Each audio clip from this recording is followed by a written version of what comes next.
The Battle of Montgisard was fought between the Kingdom of Jerusalem and the Ayyubids on 25 November 1177 at Montgisard, in the Levant, present-day Israel, between Ramla and Yibna. The 16-year-old King Baldwin IV, seriously afflicted by leprosy, led an outnumbered Christian force against Saladin's troops in what became one of the most notable engagements of the Middle Ages. The Muslim army was quickly routed and pursued for 12 miles. Saladin fled back to Cairo, reaching the city on 8 December, with only a tenth of his army.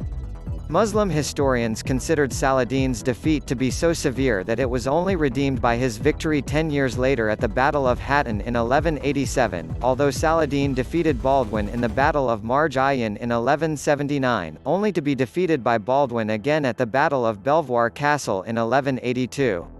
In 1177, King Baldwin IV, and Philip of Alsace, who had recently arrived on pilgrimage, planned an alliance with the Byzantine Empire for a naval attack on Egypt, but none of these plans came to fruition. Instead, Philip decided to join Raymond of Tripoli's expedition to attack the Saracen stronghold of Hama in northern Syria. A large Crusader army, the Knights Hospitaller and many Templar knights followed him. This left the Kingdom of Jerusalem with very few troops to defend its various territories. Meanwhile, Saladin was planning his own invasion of the Kingdom of Jerusalem from Egypt. When he was informed of the expedition north, he wasted no time in organizing a raid and invaded the kingdom with an army of some 30,000 men. Learning of Saladin's plans, Baldwin IV left Jerusalem with, according to William of Tyre, only 375 knights to attempt a defense at Ascalon, but Baldwin was stalled there by a detachment of troops sent by Saladin. Saladin left part of his army to besiege Gaza and a smaller force at Ascalon and marched northward with the rest. The true numbers are impossible to estimate, since the Christian sources refer only to knights and give no account of the number of infantry and Turcopoles, except that it is evident from the number of the dead and wounded that there must have been more men than the 375 knights. It is also uncertain whether the so-called knights included mounted sergeants or squires, or whether they were true knights.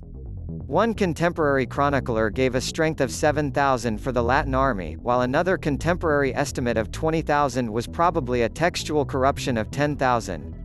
However, modern historians generally deem the number of Frankish troops to have been lower, 375 knights and 80 Templars for less than 500 armored heavy cavalry, as well as 2,500 to 4,000 infantry and archers, spearmen, swordsmen, axemen, crossbowmen and Turcopoles, could explain why Saladin did not remotely believe such a tiny force of Christians should be considered a threat and marched at his leisure on Jerusalem, allowing his army to spread out across the countryside to pillage the kingdom's farmlands.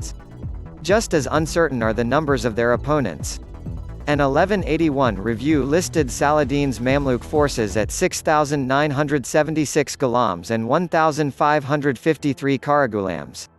However, there would have been additional soldiers available in Syria and elsewhere, while auxiliaries might have accompanied the Mamluks. William of Tyre reported Saladin's strength as 26,000, while an anonymous chronicler estimated 12,000 Turkish and 9,000 Arab troops. Accompanying Baldwin was Raynald de Châtillon, Lord of Ultra-Jourdain, who had just been released from captivity in Aleppo in 1176. Raynald was a fierce enemy of Saladin and was King Baldwin's second-in-command. Also with the army were Baldwin of Ibelin, his brother Balian, Reginald Grenier and Jocelyn III of Edessa. Eudes de Saint-Amand, Grand Master of the Knights Templar, came with 80 Templar knights. Another Templar force attempted to meet Baldwin at Ascalon, but they remained besieged at Gaza. Saladin continued his march towards Jerusalem, thinking that Baldwin would not dare to follow him with so few men. He attacked Ramla, Lydda and Arsif, but because Baldwin was supposedly not a danger, he allowed his army to be spread out over a large area, pillaging and foraging.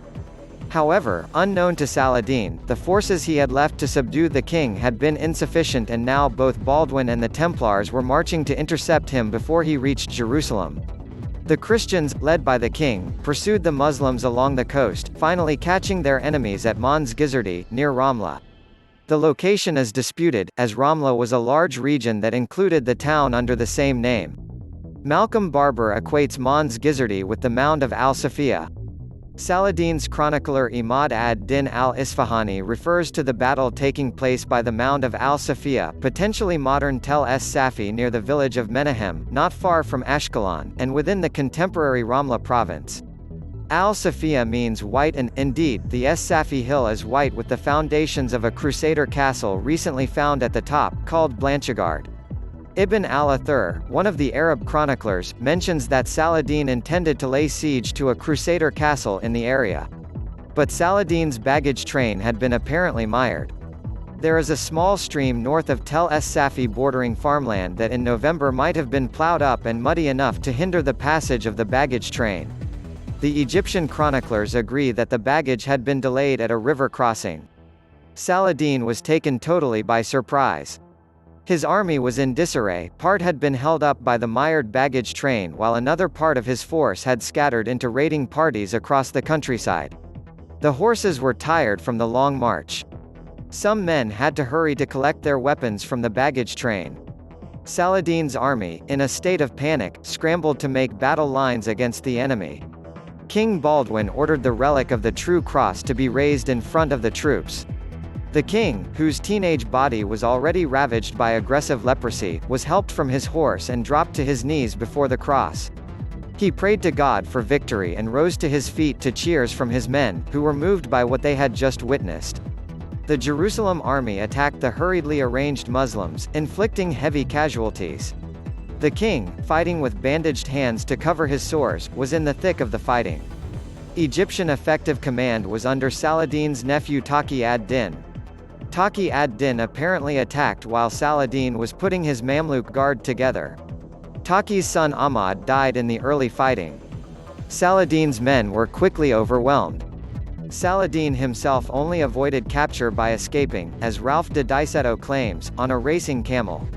By nightfall, those Egyptians that were with the Sultan had reached Khanidam Esternelorum near the mound of Tel el-Hesi. This is about 25 miles from Ramla. It is only about 7 kilometers from Tel Es-Safi, Al-Safiya. Baldwin pursued Saladin until nightfall, and then retired to Ashkelon.